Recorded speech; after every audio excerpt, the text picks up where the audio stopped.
મમ્મા મમ્મા હા હું શિલ્પીના ત્યાં જઉં છું. મારી ફ્રેન્ડ હતી, ઓળખે છે ને?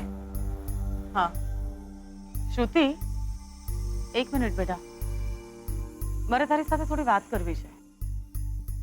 હા બોલ ને મમ્મા. શ્રુતિ, તારે લગ્નમાં કોને કોને બોલાવવાના છે? બીજું કોણ હોય મમ્મા? થોડા ફ્રેન્ડ્સ છે, બધાને ઓળખે જ છે ને તું. શિલ્પી છે, તોરલ છે, પિંકી છે અને વિધિ પણ આવવાની છે. આ બધી તારી જ ફ્રેન્ડ્સ છે ને? આઈ મીન શોધનને ઓળખે છે એ લોકો? નામથી, બાકી કઈ નહીં. અને હું કોલેજમાં હતી ત્યારે તો શોધન લંડન હતો ને. અને એમ પણ મમ્મા, શોધનને ક્યાં કોઈ છોકરી સાથે ફ્રેન્ડશિપ રહી છે? એ માત્ર મને જ ઓળખે છે, એટલે જ તો મને એ ગમે છે. એની જિંદગીમાં માત્ર હું જ છું. તમારી દીકરીના નસીબમાં બીજવર છે.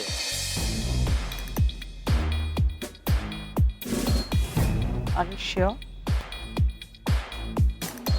શોધનની જિંદગીમાં માત્ર ને માત્ર તું છે? હા મમ્મા, કેમ આમ પૂછે છે આજે? તમારી દીકરી શ્રુતિના લગ્ન એક બીજવર સાથે થશે. તું તો ઓળખે જ છે ને મમ્મા શોધનને. એ બિલકુલ સ્ટ્રેટ ફોરવર્ડ છે. કઈ થયું? એમ જ. ચા, બહાર જતી હતી ને, જલ્દી પાછી આવજે. હા, ઓકે, બાય. બાય.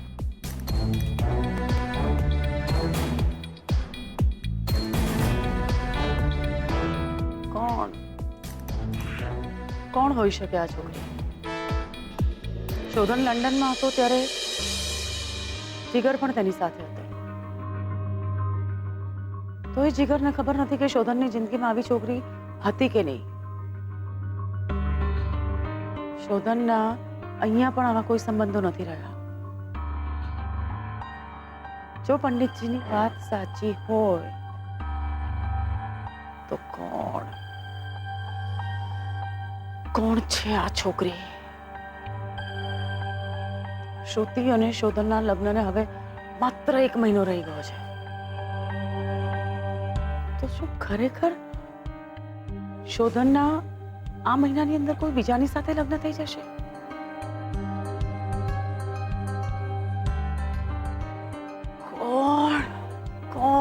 કોણ છે આ છોકરી? એક વાર ખબર પડી જાય ને તો જીવ લઈ લઉં.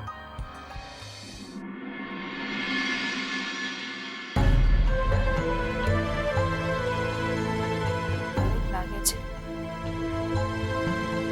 હું આ ઘરમાં બધાથી છુપાવી રહી છું, જુઠ્ઠું બોલી રહી છું, છેતરી રહી છું.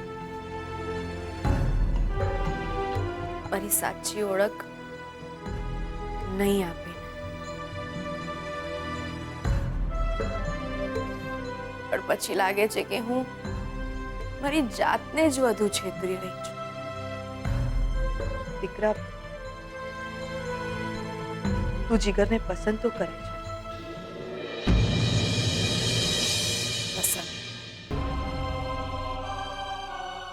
પસંદ કરવાથી શું બેનબા?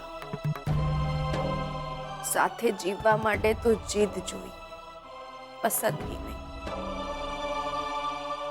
જે જીદ મને એમના માટે નથી.